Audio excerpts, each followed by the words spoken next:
Hi again. I'm going to use this short video to go over the and, but, therefore summary structure one more time. Here looking at the David Zinczenko article that I've asked you to read for this module. This essay is actually summarized in a very different way in Chapter 2 of They Say, I Say. So I think that underscores that as you create the summary, even though this one may depart from emphasis of the one in Chapter 2, they both are accurate summaries. This one just simply has a different purpose in mind. In organizing your kind of summary paragraph, couple of things to keep in mind. One is that basic structure, and I've sort of highlighted here in green where the but moment, signified by the word however here, and the therefore moment come. That's consequently kind of substituting for it. And I think if you're going to use this structure, the first thing you want to do is to figure out where those are going to be. All of the ands, that's the information you sort of have to include for the article, the background or the general content of it. But in telling the story, this is that but moment, that therefore moment that make it a story. So if we take a look at what I've done up here, I've included the title, but the first time I mentioned Zinczenko's name, I include his full name. After that, he becomes Zinczenko, or the pronoun he.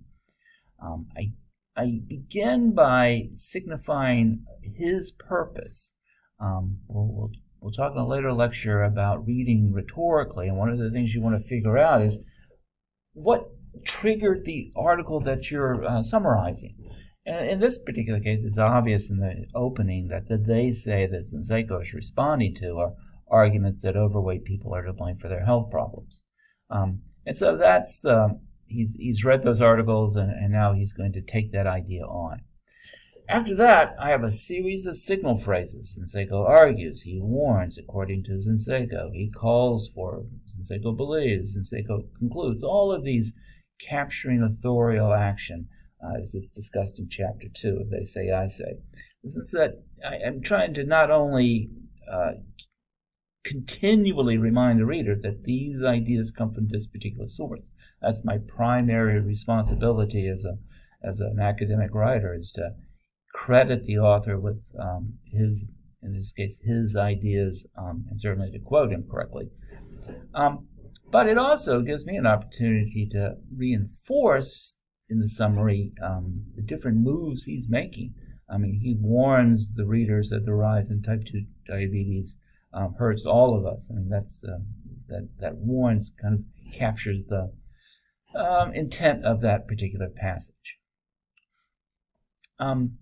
So keep that in mind. And for every sentence, and it looks like I missed one here, every sentence should include one of these signal phrases as long as you're summarizing. Now, at the bottom here, you'll see that pivot away from Zinczenko to, in this particular case, what would be my own response. So based on my own experience, it seems that Zinczenko raises some important points. That begins that initial move to a different point of view, in this particular case, my own. In this summary reaction paper, your response paragraph should move. There should be a transition like this, but also keep in mind that what you choose to summarize should also be used to set up, in some regard, how you want to respond. All right, so that's a quick look at the and, but, therefore narrative structure. Here, not applied to the Three Little Pigs, but to a serious take on a serious issue.